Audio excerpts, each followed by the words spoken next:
paz do Senhor. Você deixa Jesus entrar no seu barco? Você deixa Jesus mudar a sua história? Você deixa Jesus te transformar em um pescador de almas? Me chamo Yasmin. Hoje nós vamos aprender um pouquinho mais sobre a palavra de Deus e eu te convido a conhecer ela grandiosamente, porque é algo muito bonito esta palavra de Deus. Hoje o Senhor me revelou no livro de Lucas, no capítulo 5, do 1 ao 11, fala uma história um pouco conhecida, mas mesmo assim eu vou trazer ela. Só que assim, para não ficar tão demorado, eu vou ler apenas o versículo 2 e 3. Vai dizer assim: E vi estar 2 barcos junto à praia do lago, onde os pescadores, havendo descido deles, estavam lavando as redes. E entrando num dos barcos, que era o de Simão, pediu-lhe que o afastasse um pouco da terra. Então, assentando-se, ensinava do barco a multidão. Essa palavra vai falar sobre um homem chamado Simão, mas tem diferentes jeitos de você chamar ele. E o nome dele mesmo é Simão Pedro, mas você pode chamar de Simão Pedro, de Simão, de Pedro. Aqui, para ser mais rápido, mais resumido, eu vou chamar de Pedro, tá bom? Então, olha só. Eu vou contar hoje sobre a história de Pedro, mas tudo começou quando Jesus estava pregando na praia. E um jeito de nós dizer, da gente falar, é que Jesus ele já estava sufocado. Como assim? Ele estava pregando e conforme mais ele pregava, mais as pessoas vinham para o lado dele. Então ele já estava ficando muito sufocado. Na hora que ele viu para o lado, tinham 2 barcos, e ele entrou em um desses barcos. O barco que ele entrou era o barco de Pedro. E daí ele falou assim: me afaste um pouco da terra, me leve para o mar para que eu possa pregar. Então Pedro levou Jesus para o mar, afastou ele um pouquinho da terra, terra firme, e daí Jesus começou a pregar no barco de Pedro. Jesus começou a usar o barco de Pedro. Por quê? Porque eu creio que ele tinha um propósito. E qual era esse propósito? Jesus ele pregou, ele levou a palavra. E logo depois ele terminou. Logo depois ele terminou a palavra. Assim que ele terminou a palavra, ele disse: pegue as suas redes e lance elas no mar. E Pedro, confuso, falou assim: mas Jesus, pra quê? Pra me pegar peixe? Eu passei a noite todinha pescando, não peguei um sequer peixe. E o Senhor ainda manda eu jogar as redes pra mim pescar peixe. Mas tudo bem, que se é o Senhor que manda. E ele jogou. Alguns minutinhos depois, algo inesperado aconteceu. Aquela rede estava cheia de peixe, que a Bíblia vai falar que ele precisou dar um sinal para os seus companheiros que estavam no navio, para eles dividirem o peixe nos barcos, porque aquilo estava deixando o barco tão pesado que ele poderia chegar a ponto de afundar. Por quê? Porque dali tinha tirado muitos peixes. E olha só, perceba comigo.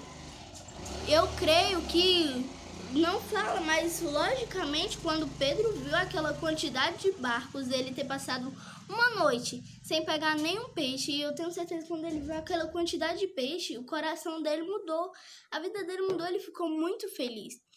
Tanto é que ele chegou a dizer assim: Senhor, afasta-te de mim, porque eu sou um pecador. Mas Jesus ele disse assim: não, eu não vou se afastar de você, me siga, porque agora você vai se tornar um pescador de almas. Essa é a história. Mas qual foi a palavra que o Espírito Santo quer falar com as nossas vidas? Como eu falei no início, você deixa ele usar o seu barco para levar a palavra? Você deixa ele usar a sua vida para fazer milagres? Nós podemos fingir que aqueles peixes que Pedro pegou, eram um milagre, porque eles tinham passado a noite tentando pegar um peixe, não conseguiu. Então aquilo era um milagre. Nós podemos supor que aqueles peixes fossem bênção. Aliás, daquele tanto de peixe, tinha para dar e vender. Então, eu creio que ali mudou totalmente a vida de Pedro.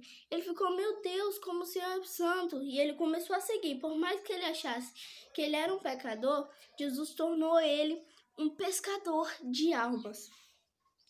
Ou seja, o que o Espírito Santo quer pedir é: que nós venha deixar com que ele entre no nosso barco, com que ele entre, com que... Olha só o interessante. Jesus, a multidão estava, vamos supor que aqui é o barco, né? Jesus estava bem aqui do lado. A multidão estava do lado sufocando ele. Ele poderia muito bem vir, entrar dentro do barco e pedir para que as pessoas fiquem ao redor, para que elas não entrassem dentro do barco, para que ele pudesse ficar livre pelo menos dentro do barco. Mas ele falou assim: Pedro, me leva um pouquinho distante da terra. Olha só, Deus, ele quer nos levar para o mar. Ele quer nos levar... Ali não era uma tempestade, mas eu creio que dentro do coração dele, dentro do coração de Pedro, ele estava como se fosse uma tempestade. Como se fosse algo... porque era algo ruim, mas como se fosse o fim do mundo. Ele não tinha conseguido pegar sequer um peixe. Ele não tinha conseguido. Então eu creio que ali ele estava muito angustiado, mas é no meio do mar que o Senhor ele nos ensina. É no meio do mar que ele manda nós soltar as redes para nós pescarmos um monte de almas. Jesus, ele quer usar o nosso barco para pregar a palavra através das nossas vidas. O nosso barco é o quê? O nosso barco é as nossas vidas. E o Senhor quer usar as nossas vidas para nós levarmos a palavra de Deus. Yasmin, mas o que tem a ver no meio do mar? O que tem a ver? Jesus, ele quer nos levar para provações, para que através dessas provações a gente venha ver o quanto ele é santo, o quanto ele é glorioso. E essa palavra de Deus para nossas vidas, que a gente venha deixar com que Jesus entre no nosso barco, faça a obra. Por quê? Porque se Jesus entra no nosso barco, ele não muda do melhor para o pior. Ele muda para o pior, do pior para o melhor. Amém? Essa é a palavra de Deus nas nossas vidas. Compartilhe essa palavra com pessoas que você sabe que está precisando. E desde já eu quero te pedir que, por favor, deixe o seu like e se inscreva no canal. Porque quando você faz isso, o YouTube entende que você gosta dos vídeos. E toda vez que eu gravar um vídeo e postar aqui no canal, o notebook vai receber a notificação. Amém? Um beijo. Tchau!